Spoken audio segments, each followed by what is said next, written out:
여러분 반갑습니다. 시간이 돼서 진행하겠습니다. 북새마을 독서경영 아카데미 제가 카운팅을 해보니까 올해 들어서 13번째인 것 같아요.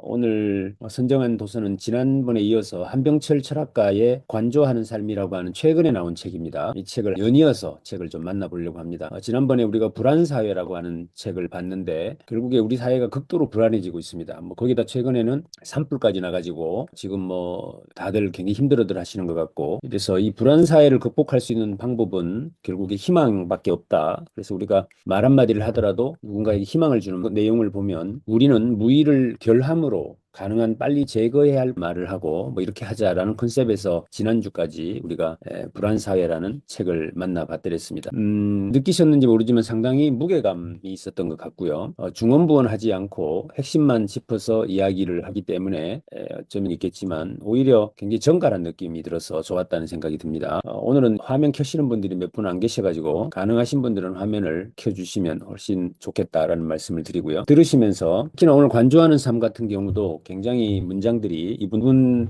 특성이 그대로 묻어나는, 굉장히 이렇게 입에다 넣고 꼭꼭 것이 우리는 뭐라고 부르죠? 그걸 창조적이다라고 부르기도 하고 우리가 이제 뭐 자연적이다라고도 하고 거칠다 이렇게 표현도 하죠. 정성 구역으로 무의라는 놈이 변신시킨다. 그 구역 덕분에 우리는 이제껏 없었던 무언가를 만들어낼 수 있다. 그 씹어보면 계속 맛이 새로워지는 그런 글들을 오늘 많이 만나시게 됩니다. 그래서 집중해서 들으셔야 합니다. 그러니까 방송만 켜놓게 되면 아마 주의가 산만해질 수 있으니까 가능하신 분들은 화면을 켜놓고 참여하시면 좋겠다 부탁을 드립니다. 자, 관조하는 삶 한병철. 페이지는 한 105페이지 정도 되는 그런 책입니다. 그런데 제가 이 책은 전부 필사를 했습니다. 그래서 그냥 읽은 게 아니고 필사를 해서 그걸 다시 타이핑으로 옮겨 치는 것까지 했는데 그 왜 그랬는가 하면 요약을 하는 것에 큰 의미가 없어요. 그러니까 문장 하나하나 자체가 이미 이렇게 다듬어져 있다 보니까 뭐 그냥 그대로 그 문장 그대로 가져다가 우리가 이렇게 받아들이는 게 좋겠다라는 생각이 들어서 한번 기대를 해보시고 만나보시면 좋겠습니다. 무의에 관하여, 그러니까 관조하는 삶이 뭐냐라고 하면 지금 이분은 관조한다, 그러니까 무의라는 개념, 우리가 하는 노장사상에서 이야기하는 그 무의라고 하는 개념들을 지금 이 관조하는 삶이라고 설명을 하고 계신 것 같고요. 밑에 부연해 놓은 것으로 여긴다, 가만히 있는다라고 한번 생각해 봅시다. 좀 단순하게 생각해서 그런 것을 보면 결함으로 생각해요. 저게 뭐 능력이 없어 저러고 가만히 있겠지 뭐 이렇게 볼 수 있잖아요. 그러니까 가능한 한 빨리 제거해야 할 어떤 것으로 여기는 경향이 있다라는 이야기를 지금 하고자 하시는. 그런데 정작 이 무의라고 하는 것이 우리에게 굉장히 필요한 어떤 역량이고 능력이다, 뭐 이렇게 지금 이야기를 하시려고 하는 것 같다라는 감을 잡으실 수 있을 겁니다. 어떻습니까? 그 우리 달빛과 함께 주물님께서는 누군가가 이렇게 무의 상태에 그냥 가만히 있으면 우리 어떻게 보이세요? 그가 어떤 마음으로 무의를 하고 있는지가 중요한 거예요. 좀 그러니까 뭔가를 생각을 곱씹으면서 이렇게 때에 그냥 아무 생각 없는 무의가 좀 다르지 않을까. 그런데 우리 같은 사람은 누가 가만히 백수인가 이 생각이 들고, 저래가 뭐 먹고 사는 거 이 생각도 들고, 저래가 되겠나 싶기도 하고 뭐 이렇죠. 그러니까 이게 다 결국엔 이 무의를 결함으로 보고 있다라는 이야기가 될 것 같아요. 그래서 빨리 제거해야 될 것으로 여긴다. 특히 요즘 이제 그 대학생들 졸업하고 취업이 안 되니까 그냥 멍 때리고 있는 친구들 많죠. 돌이켜보면 그 약간의 공백의 시간들, 그 시간에 그 아이가 성숙도 하고 또 나중에 뭐 이 사회인이 되었을 때 훨씬 더 뭔가를 잘해낼 수도 있잖아요. 근데 우리 부모님들 입장에서 보면 그 기간을 못 참아내죠. 참 쉽지 않죠. 그래서 이런 점들 생각해 볼 수 있는 그런 책입니다. 어제 제가 카톡방에 올려드렸던 대로 지금 우리 사회가 극도로 이 혐오 사회로 바뀌어가고 있습니다. 요즘 방송을 통해서 나오는, 공중파를 통해서 나오는 사람들의 말도 굉장히 정제돼 있지 않고 그냥 감정이 100% 묻어 있는 그런 막 똥덩어리 같은 말들을 그대로 중계를 막 해버립니다. 그러니까 이 세상이 온통 막 아주 탁해지고 이런 부분들이 좀 있는 것 같아서 우리 책 읽는 사람들이라도 이런 것들 좀 생각해보자라는 차원에서 선정을 했고요. 자, 이제 본격적으로 시작을 할 텐데 한번 따라해 보실게요. 간만에 한번 따라해 보도록 하겠습니다. 간만에. 사람이 만든 책보다 사람이 만든 사람이 더 많다. 책이 만든 책은 자랑하려고 읽는 것이 아니라 비우려고 읽는 것이다. 이런 생각으로 오늘 한번 책을 만나보도록 하겠습니다. 자, 한병철 선생님은 지난주에도 소개드렸지만 저런 다양한 책을 많이 쓰신 분이시고요. 특히나 많이 알려진 책은 피로사회 이런 책들로 많이 알려져 있고, 지금 유럽에 계시는 제 독일에 계시니까 제독자이신데 굉장히 실력을 인정받고 계시는 그런 철학자이다 이렇게 말씀을 드렸고요. 자, 책이 어려우니까 핵심 부분만 요약해서 좀 먼저 만나보도록 하겠습니다. 그러니까 이때 정신 바짝 차리고 컨셉을 잡으신 후에 조금 더 세부적인 내용들을 만나보시면 그래도 이 책 어떻더라라고 한 말씀 하실 수 있겠죠. 자, 침묵은 말을 심화한다. 고요가 없으면 음악은 없고 단지 소음과 잡음만 있다. 놀이는 아름다움의 정수다. 자극과 반응의 패턴, 욕구와 충족의 패턴, 문제와 해답의 패턴, 목표와 행위의 패턴만이 지배할 경우 삶은 생존으로 발가벗은 동물적 삶으로 쪼그라든다. 어떠십니까? 첫 문장을 만난 느낌이, 첫 느낌? 침묵은 말을 심화한다. 그러니까 자기 주장을 막 말하고 싶어가지고 온갖 말을 막 해요, 사람들이. 이렇게 말이 많으면 그게 깊어지는 것 같지만 오히려 침묵이 말을 심화시킨다라는 이야기고, 고요가 없으면 음악은 없고, 우리 저 최홍기 단장님 막 청중들 막 시끌시끌 떠들어대는데 주의 시작하십니까? 제가 그거 연주회 같은 데 한번 가보면 그 진행하시는 분이 가장 그 신경을 많이 쓰는 부분이 청중에다가 관객에 조용히 해달라는 거죠. 그리고 또 우리 관객 입장에서 제일 걱정되는 건 뭐죠? 뭐 언제 박수를 쳐야 될지 타이밍 못 잡을까 봐 걱정도 하잖아요. 혹시라도 그 박수 소리가 격려의 소리가 아니라 소음이 될 수도 있기 때문에 그런 것이죠. 소음과 잡음만 있다. 놀이는 아름다움의 정수다. 자극과 반응의 패턴, 욕구와 충족의 패턴, 문제와 해답의 패턴. 그러니까 원인이 있고 결과가 있는 형태의 인과에 대한 생각만을 가지고 이 세상이 돌아간다면 그것은 동물적 삶이고 그렇다. 이런 이야기를 하시죠. 세상을 저 문장 네 줄에다가 단번에 담아냅니다. 그러니까 이걸 이제 우리 필력이라고 할 수 있겠죠. 모든 것이 단기적이고 호흡이 짧고 근시안적으로 되어버린 이 서두름의 시대의 무의는 희귀하다. 오늘날 모든 곳에서 관철되는 것은 소비주의적 삶골이다. 그 삶골 안에서 우리는 모든 욕구를 즉각 충족시킨다. 우리는 기다릴 끈기가 없다. 그 끈기 안에서 무언가가 천천히 익어갈 수 있을 텐데 말이다. 여기서 서두름의 시대에 무의는 희귀하다. 모든 것이 단기적이고 호흡이 짧고 근시안적으로 되어버렸다. 소비주의적 삶골이다. 어때요? 이런 단어 하나하나의 조합이 기가 막히죠. 그래서 책을 읽어 나가면 그냥 감탄이 그냥 나와요. 그래서 이런 문장들. 무의의 변증법은 무의를 문턱으로 불확정성 구역으로 변신시킨다. 그러니까 우리가 문턱, 그러니까 어디를 들고 나는 것의 가장 경계 지점이죠. 그죠? 근데 그것을 못 넘어갈 정도가 아니라 충분히 넘어갈 수 있는 어떤 그 경계의 지점. 문턱이라고 하는 단어가 너무나 멋지게 표현되고 있고, 불확정성이라는 단어가 어때요? 뭔가 확정되어져 있는 것이 아니라 불확정되어져 있는 문턱이 없으면 가틈이 반복된다. 이건 참 멋있는 말입니다. 생산 강제가 언어를 장악하면 언어는 노동 모드로 전환된다. 우와, 박수.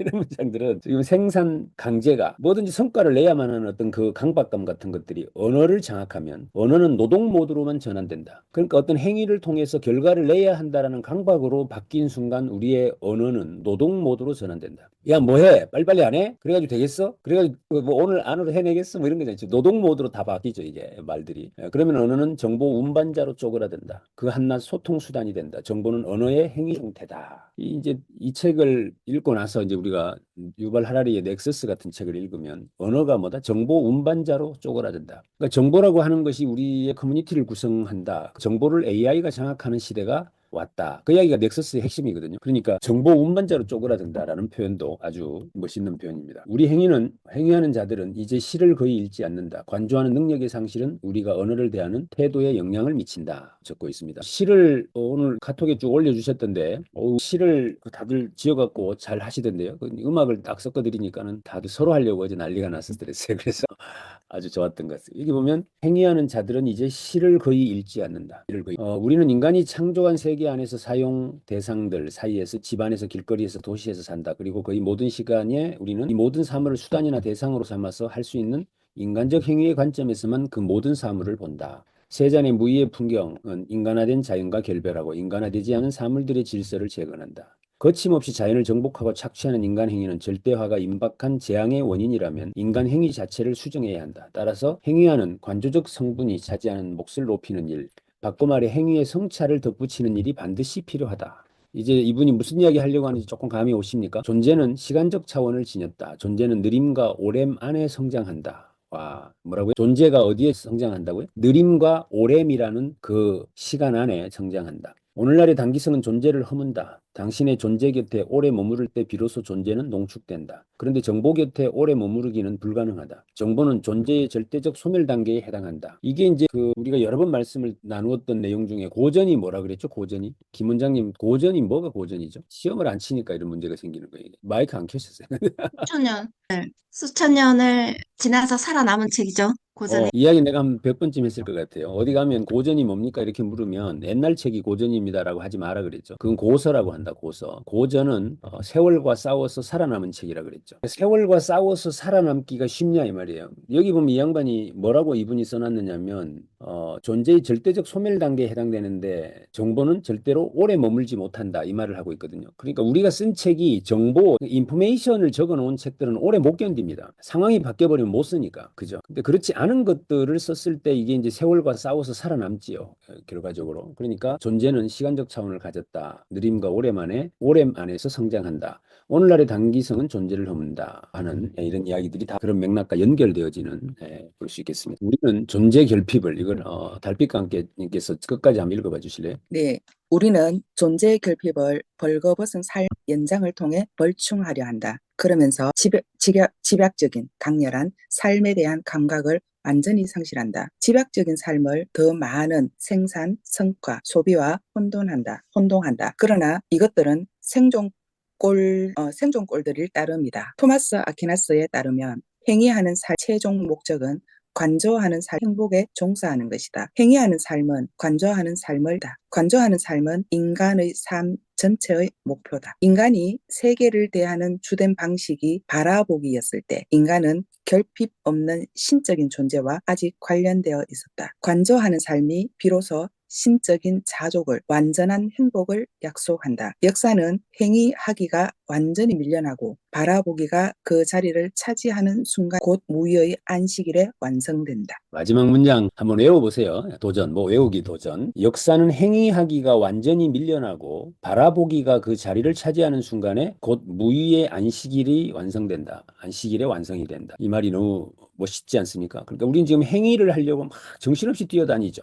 그런데 그 사람들이 그 행위를 완전히 멈추고 이 바라보기를 하기 시작하는 순간 그 어떤 삶은 제대로 이제 완성된다라는 이야기입니다. 그래서 이런 이야기를 적고 있는 책이겠구나라고 가늠을 해주시면 될 것 같고요. 자, 쉼은 창조의 본질적 핵심이다. 그러니까 뉴턴이라는 사람이 만유인력의 법칙을 만들어내고 뭐 여러 가지 그 엄청난 일들을 만들어낼 때 그 저 병 뭐죠? 그때 흑사병입니까? 아니 코로나입니까? 아니 코로나가 아니고 그 하여간 지금 같은 그 우리 코로나 같은 팬데믹 상황이 돼가지고 학교가 휴교를 하죠. 그러니까 이제 고향에 내려와가지고 그냥 과수원에 누워가지고 이렇게 관조하는 삶을 살면서 그 엄청난 업적들을 만들어냈다는 이야기 아니에요. 그러니까 달리기 할 때는 아무것도 되는 일이 제대로 없다. 이제 이런 맥락에서 쉼은 창조의 본질적 핵심이다. 안식일이 비로소 창조의 신적인 장엄함을 부여한다. 쉼이 신적이고 무의가 신적이다. 쉼이 없으면 인간은 신적인 것을 잃어버린다. 인식을 향한 길, 진실을 향한 길로서의 관조는 행위하기에 선행한다.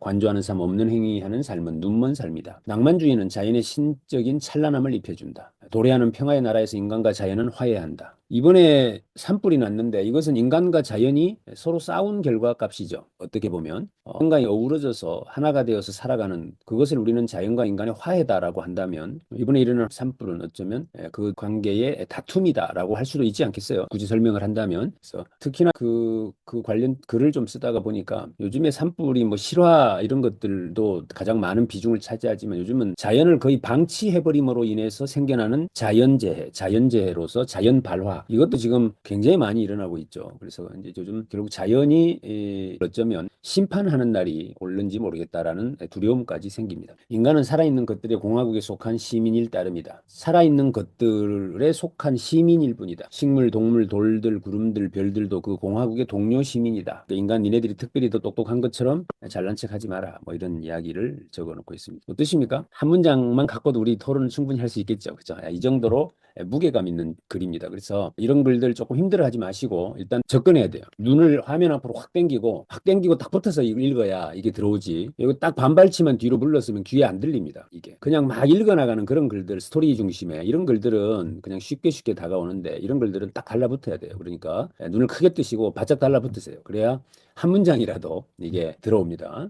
자, 우리는 오로지 노동과 성과를 통해 삶을 지각함으로 무의를 경험으로 가능한 빨리 제거해야 할 결함으로 여긴다. 활동이 인간의 실존을 남김없이 흡수한다. 그래야 인간의 실존은 착취 가능하게 된다. 무의는 무능도 거부도 한낱 활동의 부재도 아니라 독자적인 능력이다. 무의가 능력이다. 무의는 고유한 논리, 고유한 언어, 고유한 시간성, 고유한 구조, 고유한 찬란함, 고유한 마법까지 지녔다. 이분 글이 참 맛이 나는 게 동의어의 똑같은 형태를 반복시킴으로써 산문임에도 시적인 느낌을 굉장히 많이 넣어서 글을 쓰시는 분이구나라는 생각이 들더라고요. 그래서 저기 보면 고유한 논리, 고유한 언어, 고유한 시간성, 고유한 구조, 고유한 찬란함, 고유한 마법까지 지녔다. 이렇게 쓰고 있습니다. 그래서 핵심은 무의는 약점이나 결함이 아니라는 거예요. 집약성이라는 이야기하죠. 집약성이라는 것을 굳이 다른 용어로 좀 표현을 해본다면 성찰, 통찰 이렇게 이야기될 수 있죠. 그러니까 탁 보면 아는 겁니다. 그러니까 가만히 있는 것 같지만 탁 보면 아니까 오히려 전체를 꿰버리죠. 이게 이제 집약성의 효과입니다. 그래서 막 어떤 말을 막 줄줄줄줄 늘어뜨려 가지고 막 10페이지씩 써내 능력일 수 있겠지만 한 문장으로 딱 집약해버리는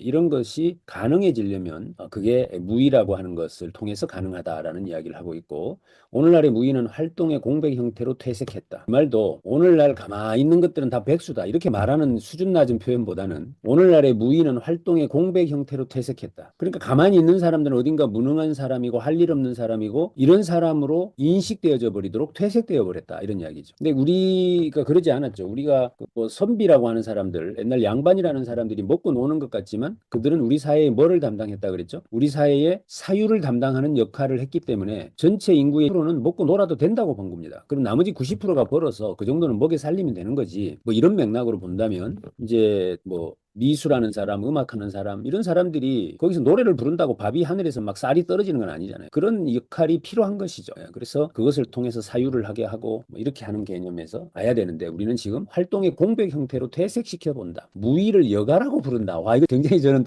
뜨끔했어요. 어디 가가지고 무의가 여가다 이런 이야기 우리 하지 말자고요. 아 이분 책에 보니까 무의를 여가라고 얘긴다. 이래. 그러면 안 된다. 이게 퇴색된 거라는 거예요. 자본주의에 포섭되었다라는 증거다. 이렇게 표현을 하고 있습니다. 자, 노동 후에 회복이 기여함으로 노동의 논리에 구속된 채로 머문다. 노동의 파생물로서의 여가. 노동의 파생물로서의 여가. 그러니까 요새 주 5일 근무하잖아요. 이제 앞으로 주 4일 근무한다고 하는데 노동을 하다가 힘들고 지치니까 잠시 쉬어야지. 이게 무의가 아니라는 거예요.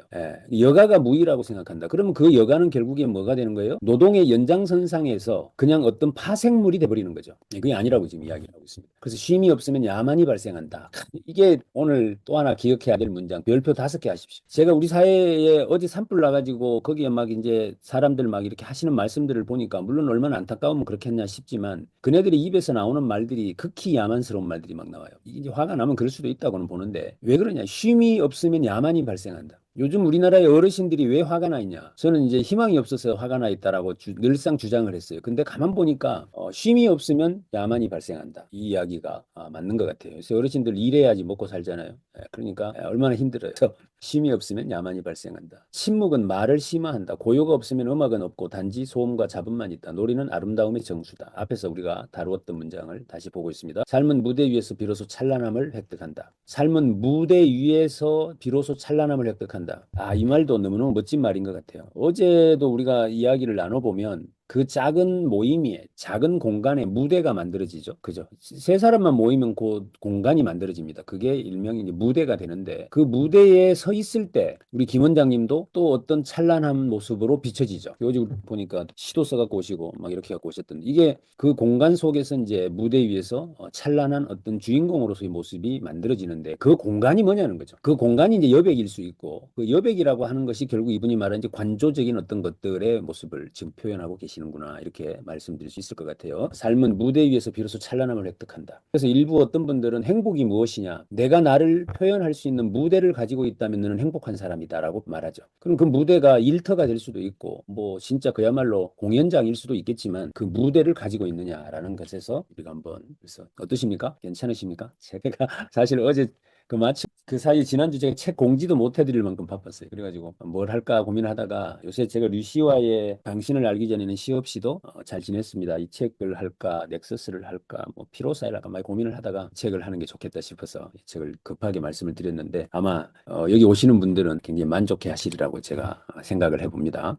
무의가 인간적인 것을 이룬다. 활동에서 무의가 차지하는 몫만큼 활동은 진정으로 인간적이다. 멈춤이나 순간이 없으면 행위는 맹목적인 능동과 반응으로 전락한다. 멈춤이나 순간이 없으면 행위는 맹목적인 능동과 반응으로 전락한다. 그래서 제가 대응합니까, 반응합니까라는 표현을 많이 쓰죠. 표현상 보면 여러분들은 반응하면서 합니까, 대응하면서 합니까? 그러니까 우리가 대응을 해내지 못하고 즉각 반응하는 정도 수준에서의 숨이 가쁜 삶을 살아가는 이유는 관조하지 못하기 때문이다라고 볼 수 있어요. 그래서 딱 하나를 집약적으로 꿰뚫어 보게 되면 거기에 대응할 수 있습니다. 그죠? 왜 여백도 있고 그러니까 문장 하나하나가 제가 밑줄 그은 것만 다 이렇게 추려서 지금 올려놨는데 자. 문화의 핵심 본질은 장식적이다. 문화는 기능성과 효용성의 바깥에 위치해 있다. 삶은 아무것도 치장하지 않는 절대적 장식으로부터 자신의 신성한 찬란함을 얻는다. 바로크는 장식적이 아니라 절대적 장식이다. 절대적 장식은 더는 무언가를 치장하지 않는다.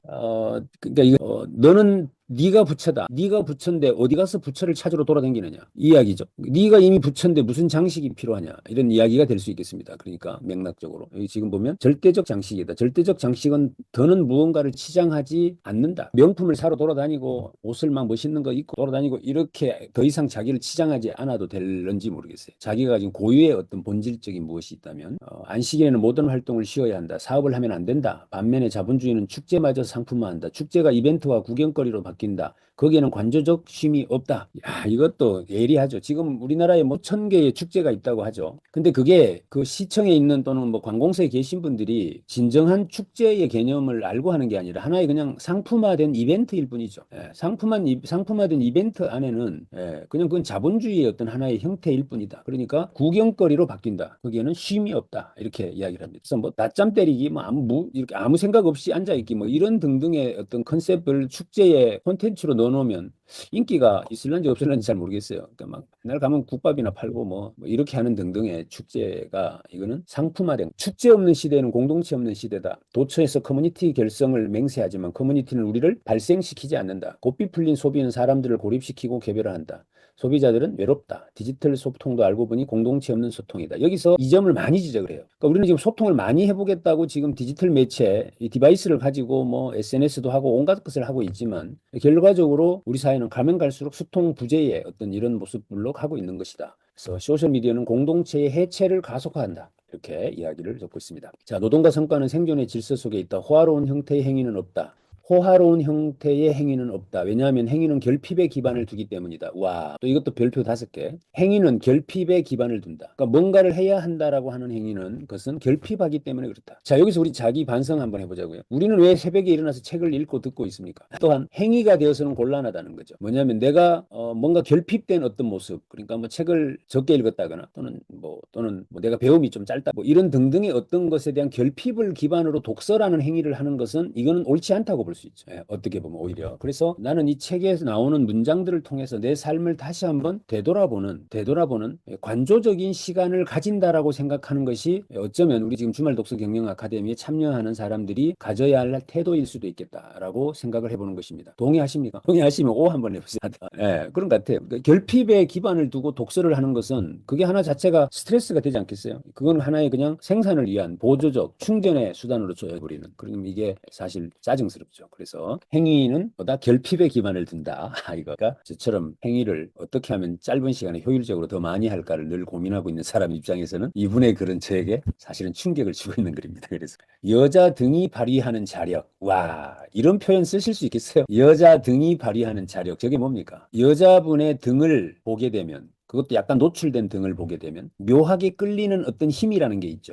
표현을 이분이 지금 이 관조라는 개념에다 집어넣어서 표현을 해내고 계신 거예요. 그러니까 이게 뭐 야하다 이렇게 할 이야기가 아니고 당연히 경계를 넘나드는 사람들이기 때문에 이런 것에 그렇게 구속받지 않죠. 여자의 등이 발휘하는 자력. 축제는 위하여로부터 목적과 효용으로부터 완전히 해방되어 있다는 점에서 노동과 맞선다. 노동과 축제는 반대적 개념에 있다는 거죠. 뭐다? 왜 이유는 뭐죠? 목적과 효용으로부터 해방되어 있다는 거죠. 근데 여러분들은 여행이나 축제 이런 데 왜 가십니까? 생산을 위한 충전의 기회로 삼고 가는 거죠. 이거 잘못됐다고 보는 거죠. 그러니까 며칠 쉬어야 또 내일 가서 밥바로 먹고 살지 뭐 이런 맥락에서 우리가 하고 있는 이 어떤 축제나 뭐 여행이나 이런 것들은 그냥 생산의 보조적 수단으로 전락돼 있다라고 이분은 지금 말씀을 하고 계신 것 같고 저기에 위하여로부터의 해방은 인간의 실존과 축제성과 찬란함을 부여한다. 걸음이 목표로부터 해방되면 춤으로 바뀐다. 이정숙 사장님, 걸음이 목표로부터의 해방이 되면 춤으로 바뀐다. 똑같이 걸어가고 있는데 어떤 목적이 있어서 가는 사람은 그게 하나의 행위가 되는 반면에 그 목표가 없이 해방이 된 사람은 그게 걸음걸이가 춤이 된다. 와, 이것도 기가 막힌 표현인 것 같습니다. 자, 일단 앞으로 술을 드실 때 유하여 이런 거 하지 말자. 어떻게 해야 되죠? 그냥 무시로 그냥 이렇게 하면서 건배를 하시면 좋겠다. 유하여에 중독돼 있다. 행복을 파괴하는 것은 효율 논리다. 효율성과 기능성은 생존 형태들이다. 여행을 할 때 열린 창으로 나눈 작별의 손인사부터 팁을 받는 승무원의 친절한 배려와 애식 같은 식사 특혜를 받는다는 느낌까지 승강장을 거니는 우아한 사람과 더불어 사라졌다. 참된 행복은 목적 없고 효용 없는 것 덕분에 고의로 장황한 것 덕분에 비생산적인 것, 에둘러 가는 것, 궤도를 벗어나는 것, 남아도는 아무 것에도 유효하지 않고 아무 것에도 종사하지 않는 아름다운 형식들과 몸짓들 덕분이다.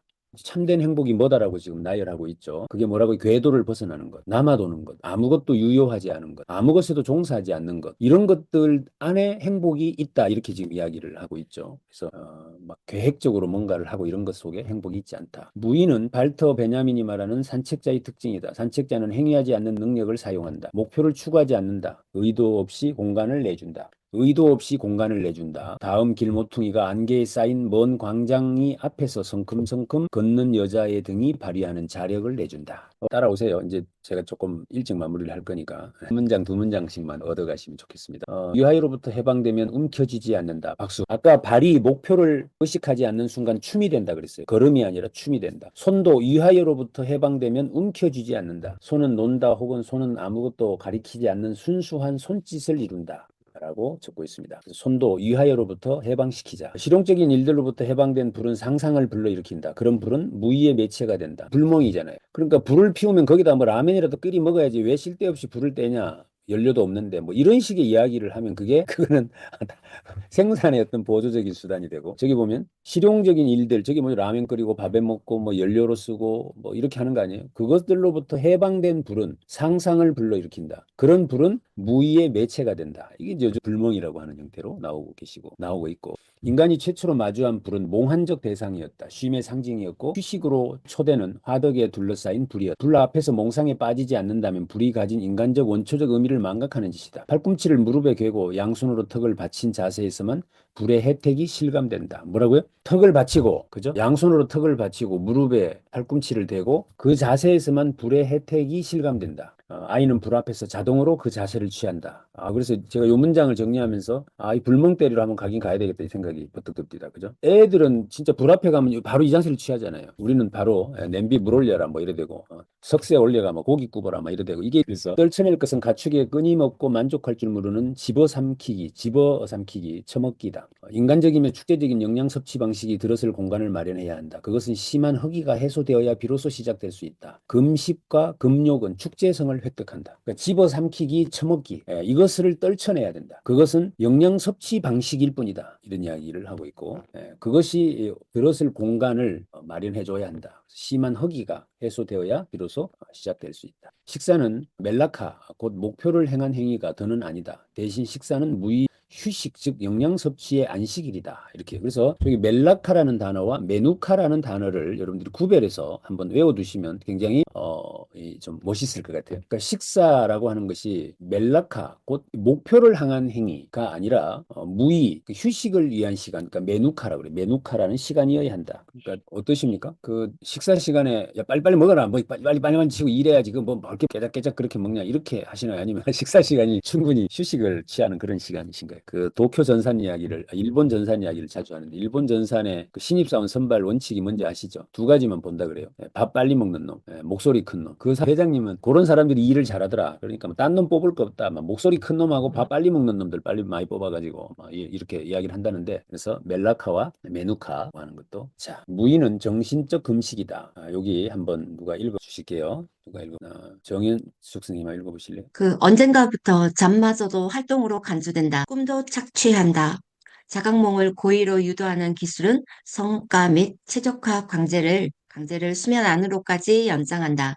잃어버린 시간을 찾아서의 마르셀 프루스트는 오랫동안 나는 일찍 잠자리에 들었다는 유명하다. 잠과 마찬가지로 심심함도 무의의 상태다. 잠이 신체적 이완이라며 심심함은 정신적 이완의 정점이다. 우리는 심심함을 점점 더 견디지 못한다.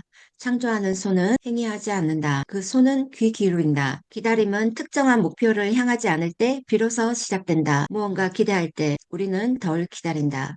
기다림은 아무것도 기다리지 않을 때, 심지어 기다림의 종결마저도 기다리지 않을 때 시작된다. 기다림은 기다리는 세양을 알지 못하며 파괴한다. 기다림은 아무것도 기다리지 않는다. 기다림은 관조하며 무의하는 자의 정신적인 태도다. 근데 이분은 지금 꿈, 그다음에 기다림, 심심함, 뭐 이런 것들이 무의의 어떤 하나의 형태다라고 이야기를 하시는데 우리는 지금 이런 것들이 다 왜곡돼 있다 이렇게 지금 이야기를 하고 계시죠. 특히 저기 보면 잠마저도 활동으로 간주한다. 우리가 취하는 잠이 뭐죠? 잠을 자야 내일 일하지 아니에요. 그죠? 우리가 잠을 자야 공부도 되지 뭐 그러니까 어떤 생산적 활동을 하기 위한 보조적 개념으로 전락돼 있다고 지금 이야기를 하고 계신 겁니다. 그다음에 저기 보면 심심함을 견뎌내지 못하죠. 그죠? 심심함을. 그러니까 야야 뭐 심심한데 어디라도 가라 이러고 뭐 노래 교실이라도 가라 뭐 이러고 뭐라도 좀 해라 뭐 이러지. 그 심심함을 견뎌내지 못하는 것 같다. 이게 이제 외로움을 견뎌내지 못한다라는 측면으로도 이야기될 수 있을 것 같은데 그런데 저기 보면 심심함을 점점 더 견뎌내지 못한다. 창조하는 손은 행위하지 않는다. 창조하는 손은 행위하지 않는다. 그 손은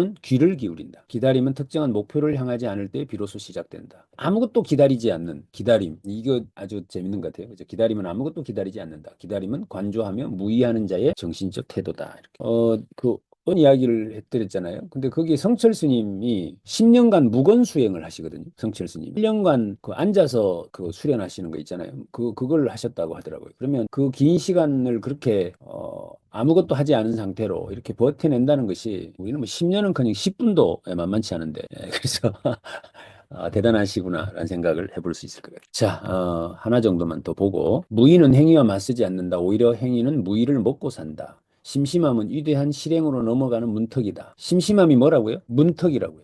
문턱이라고. 그러니까 문턱 안쪽에는 심심함이 있을는지 모르지만 그 건너편에는 뭔가 또 치열한 뭔가가 있겠죠. 그 사이에 어떤 심심함이라고 하는 문턱이 있다라고 지금 적고 있습니다. 연습의 최종 목표는 의지가 단념하고 물러나는 경지에 도달하는 것이다. 표현이 말이에요. 우리 같은 사람들은 여러분들 습관의 힘이라는 책에서 습관을 어떻게 정의하고 있는지 기억하시나요? 습관이 뭡니까?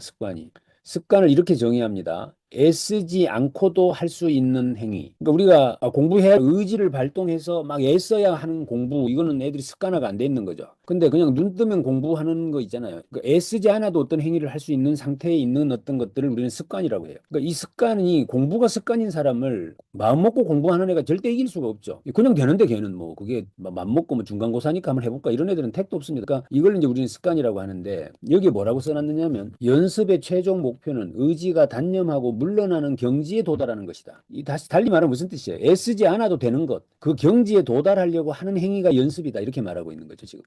우리 예술하시는 우리 최 단장님 같이 막 이 악기 연주하시는 분들이 이번에는 요 음을 뭐 이렇게 안 틀려야지 뭐 이런 수준은 아니시잖아요. 근데 저는 악기 불어보면 막 안 틀려야 되는데 요 생각에 지금 머물러 있는 게 이 의지가 발동되고 있는 상태에서는 이게 물러나는 경지에 도달하는 것이다. 명의는 연습을 통해 의지를 떨쳐낸다. 명의는 연습을 통해서 의지라는 것 자체를 떨쳐버린다. 명인의 솜씨란 무의다. 행위는 무의에 이르러 완성된다. 행복한 손에 의지와 의식이 없다. 정말로 무의하는 사람은 자기를 내세우지 않는다. 그는 자신의 이름을 내려놓고 노바디가 된다. 이름도 의지도 없이 그는 벌어지는 일에 자기를 내맡긴다. 가만히 앉아 무의하는 사람은 문장의 주어가 아니다. 사람은 자신의 문법적 위치를 포기하고 주어로서의 봄을 위하여 사라진다. 나라고 말해야 한다는 굴레에서 때때로 벗어나는 경지에 도달하기. 이게 지금 아마 그 교육 쪽에 종사하시는 분들은 이거 반대로 하고 계시다라는 걸 느끼실 거예요. 네가 주인공이다. 너를 중심으로 살아라. 너를 중심으로 말하고 네 생각만 말해라. 전부 나예요. 이게 이제 신의 관점으로 보면 아주 교만스럽고 싸가지 없는 것들이죠. 그런데 우리 인간의 관점으로의 세상을 살다 보니 전신만신 나는 할 수 있다. 뭐 이런 거 아니에요?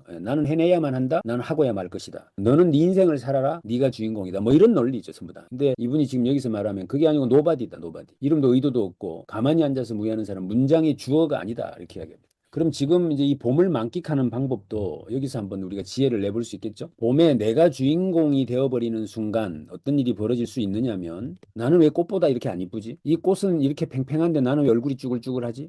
이 꽃은 이제 앞으로 과일을 맺고 막 이렇게 화려하게 멋있게 살아갈 텐데 나는 이 나이가 되어서 뭐지? 이래 돼버리죠. 그죠? 그러니까 이게 내가 주어로서의 존재하는 행위가 물론 자신감이 충전한 사람들은 나는 꽃보다 아름다워 뭐 이렇게 이야기할 수도 있을는지 모르겠지만 그런 멘탈이 없는 사람은 바로 자기가 주어가 되는 순간 비참해지고 초라해집니다. 그러니까 이 두 가지를 잘 구분해서 우리가 좀 보면 좋겠다라는 생각이 들고, 그래서 약간 올 봄에는 제가 말씀드리지만 꽃을 보고 기죽지 마라. 너는 봄에 피었네? 나는 가을에 피는 꽃인데 뭐 이러고 살아라. 그러면 내가 자연 속에 이렇게 하는 소속된 어떤 것으로 존재하면 스트레스도 없고, 관조의 명인진인 핵심 특징은 모방 능력이다. 그는 자기를 사물들과 유사하게 만들므로써 사물들 속으로 들어간다. 관조의 명인이진 핵심 특징은 모방 능력이다. 자연화되어지는. 저기서 심심함은 뭐라고요? 누가 예를 들어 주변 사람이 아이고 심심해라 이러면 뭐라고 해야 된다고요? 위대함으로 넘어가는 문턱이다 이 자식아. 견뎌라 이렇게 말을 해라 이거예요. 심심함을. 심심함은 뭐 오징어를 먹든지 땅콩을 먹든지 뭐 이게 아니고 그 심심함을 버텨내라. 니체는 썼다. 이거를 박은주 선생님 한번 읽어보실래요? 네, 큰 소리로 읽겠습니다.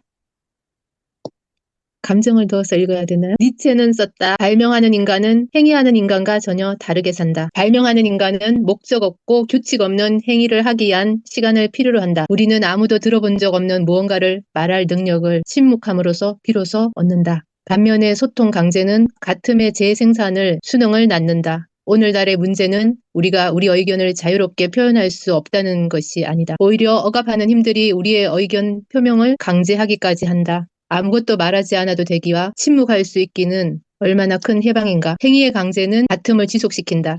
혁명이 불가능한 이유는 우리가 생각할 시간을 갖지 못한다는 점에 있을 것이다. 시간이 없으면 깊은 호흡이 없으면 다툼이 지속된다. 자유로운 정신이다.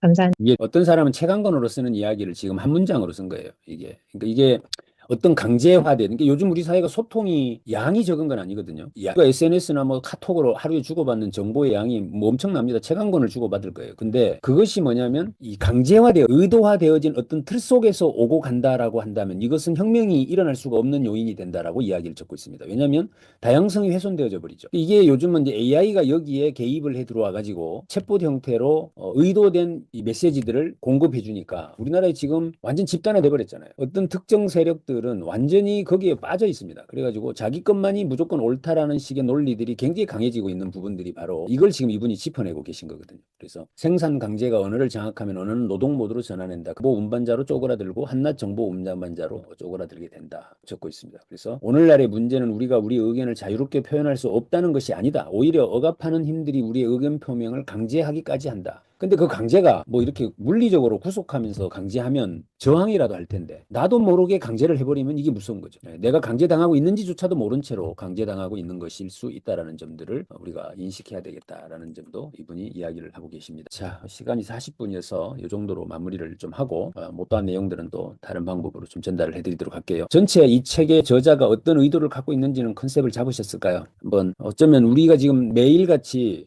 행위를 얼마나 더 많이 해서 또는 잘해서 성과를 얼마나 더 많이 만들어내는 것이냐를 목표로 두고 살아온 우리의 삶을 송두리째 수습시키거나 바꿔야 하는 이런 맥락의 이야기를 지금 이 철학자가 하고 있기 때문에 사실 조금 혼란스러울 수는 있을 것 같아요. 그래서 지금 여기에 나름대로 좀 이렇게 삶을 열심히 살아오신 분들은 그래 맞아 이럴 수 있겠지만, 또 막상 내 아들이나 내 딸들한테 너도 그렇게 살아라라고 말하기에는 좀 조심스러운 그런 부분이 없지 않아 있습니다. 하지만 이 책을 쭉 읽어 나가다 보면 이분이 그냥 뭐 가만히 있는 것, 가만히 먹고 놀아라 뭐 이런 이야기를 하는 게 아니죠. 이런 관조적인 삶을 통해서 오히려 우리가 더 큰 것을 만들어낼 수도 있다라는 이야기를 하고 계시는 그런 책이다라고 소개를 드립니다. 자, 제 이야기는 이 정도로 마무리를 하고 2부에 이런 이야기들은 서로 좀 공감을 나누고 다른 의견들을 좀 만나보시는 게 오히려 훨씬 도움이 될 수 있을 거예요. 그래서 다른 분들 의견을 좀 서로 공유해보는 그런 시간을 가지도록 하겠습니다.